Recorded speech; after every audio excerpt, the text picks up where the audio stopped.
Hello friends, இன்றைக்கி நான் என்ன சொல்ல போகிறேன்னா, ஜாதகத்தின் முக்கியத்துவம். நாம் ஏன் ஜாதகம் தெரிஞ்சுக்கணும், இந்த ஜாதகம் நமக்கு எப்படியெல்லாம் உதவுது அப்படின்னு அதோட முக்கியத்துவத்தை உங்களுக்கு நான் சொல்ல போகிறேன். இன்றைய காலகட்டத்தில் இளைஞர்களும் சரி, பெரியவங்களும் சரி, சின்னவங்களும் சரி, எல்லாருமே கொஞ்சம் திடீர்னு அவசரமாக ஒரு முடிவு எடுத்துடுறாங்க. அதை பின்னாடி அதை சரி பண்ணவே முடியல, அதில் போய் மாட்டிக்கிட்டு. இப்போது இதே நமக்கு ஒரு ஜாதகம் தெரிஞ்சிருந்ததுன்னா, நமக்கே நம்ம ஜாதகத்தை பார்க்க தெரிஞ்சதுன்னா, நாம் அந்த உணர்ந்துட்டோம்னா, அந்த புரிதல் இருந்ததுன்னா நாம் அந்த தப்பான வழிக்கு போக மாட்டோம். இதே ஜாதகம் எனக்கு 60 வயசுக்கு அப்புறம் தான் கிடச்சிது. ஆனால் நான் சின்ன வயசில் எனக்கு கிடச்சிருந்தா என் வாழ்க்கையை நான் எவ்வளவோ சரி பண்ணி கொண்டு போயிருந்திருக்க முடியும். ஆனால் கிடைக்கல. எனக்கு கிடைச்சது 60 வயசுக்கு அப்புறம்தான்.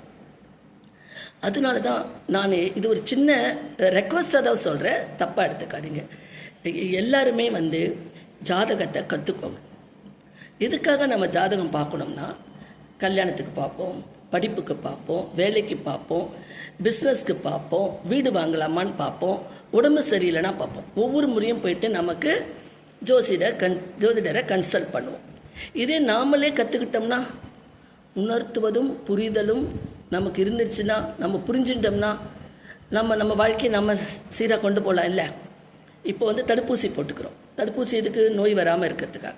ஸோ நமக்கு இருக்க பிரச்சனை, அந்த பிரச்சனையில் போய் நம்ம விழ வேண்டாம், நமக்கு நம்ம புரிஞ்சுக்கிட்டோம்னா, சில சமயம் நம்ம ஜோதிடர்கிட்ட போய் கேட்போம். ஆனால் நாமளே ஒரு பதிலை தீர்மானம் பண்ணிட்டு போவோம், அவருக்கு அது கரெக்டாக சொல்லணும்னு. ஆனால் அவர் சொல்ல மாட்டார். அப்போ நமக்கு அவர் மேலே கோபம் வரும். அப்போ நம்ம அந்த தப்பான வழியில் தான் போவோம், அவர் சொன்னதை காது கொடுத்து கேட்க மாட்டோம். இதே நாம் தெரிஞ்சுக்கிட்டோம்னா, நாம் உணர்ந்தோம்னா, நாம் புரிஞ்சுக்கிட்டோம்னா நம்ம வாழ்க்கையை செம்மையாக கொண்டு போகலாம். இல்லை ஃப்ரெண்ட்ஸ், அதுக்காக தான் சொல்கிறேன், இந்த காலகட்டத்தில் இளைஞர்களுக்கும் வேலைக்கு போகிறவங்களுக்கும் யங்ஸ்டர்ஸ்க்கும் கண்டிப்பாக ஜாதகம் தெரிஞ்சுக்கிறது அவசியம். இது தப்பில்லை, இது நம்ம வாழ்க்கையில் ஒரு பகுதி. இதை நமக்கு 15 நாளில் சொல்லி கொடுக்குறாங்க. ஒரு பேசிக் கிளாஸ் 15 நாளில் நமக்கு புரிய வைக்கிறாங்க.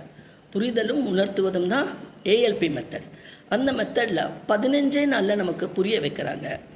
உங்களுக்கு விருப்பம் இருந்தால் வர 9ஆம் தேதி அந்த வகுப்பு நடத்துகிறாங்க. காலையில் மாலையில் 2 வேளையும் நடத்துகிறாங்க. அந்த பேசிக் கற்றுக்கிட்டாலே உங்களால் போதும். அதை வச்சே உங்களால் பலன் எடுத்துக்க முடியும் உங்கள் வாழ்க்கைக்கு. ஓகே ஃப்ரெண்ட்ஸ், உங்களுக்கு அதை கற்றுக்கணுன்னு ஆசை இருந்தால் மே 9ஆம் தேதி அந்த வகுப்பு தொடங்குது. உங்களுக்கு விருப்பம் இருந்தால் என்னோடய நம்பரை கொடுத்துருக்கேன், காண்டாக்ட் பண்ணுங்கள். நான் யார்கிட்ட படித்தனோ அந்த குருவோட நம்பர் தரேன், அவர் உங்களை கைட் பண்ணுவார். ஓகே ஃப்ரெண்ட்ஸ், இது உங்கள் வாழ்க்கைக்கு உதவியாக இருக்குன்ற ஒரு ஒரு ஒரு ஆசையில் நான் சொல்கிறேன். எல்லாருமே மற்றவங்க சொன்னால் கேட்டுக்க மாட்டாங்க. நாமளே நமக்கு தெரிஞ்சுக்கிட்டோம்னா, நாம் புரிஞ்சுக்கிட்டோம்னா, நம்ம தப்பு செய்யக்கூடாது, நம்ம நல்ல வழியில் போகணுன்னு உணர்ந்துப்போம். அந்த காலகட்டத்தில் கூட அரசவையில் கூட அரசாங்க ஜோதிடர் இருப்பாங்க. அதாவது அவர் ராஜாக்கு எப்படி இருக்குது, இன்றைய நாள் என்ன, இன்றைக்கி பொழுது எப்படி இருக்குது, இன்றைக்கி திதி எப்படி இருக்குது, இன்றைக்கி கிரகம் என்ன எல்லாமே தெரிஞ்சுப்பாங்க. ஓகே ஃப்ரெண்ட்ஸ், உங்களுக்கும் கற்றுக்கணும், உங்கள் வாழ்க்கையை செம்மையாக கொண்டு போகணும்னு ஆசை இருந்தால் என்னை காண்டாக்ட் பண்ணுங்கள். நான் என் குருவோட நம்பர் தரேன், அவரை காண்டாக்ட் பண்ணுங்கள். அவரும் உங்களுக்கு கைட் பண்ணுவார். வர 9ஆம் தேதி அந்த வகுப்பு காலை மாலை 2 வேளையும் ஆன்லைன்லேயே நடத்துகிறாங்க. உங்களுக்கு பிரயோஜனமாக இருக்கும். விருப்பம் இருக்கிறவங்க காண்டாக்ட் பண்ணுங்கள். ஓகே ஃப்ரெண்ட்ஸ், இந்த எபிசோட் பிடிச்சிருந்தால் லைக் பண்ணி, ஷேர் பண்ணி, சப்ஸ்கிரைப் பண்ணுங்கள்.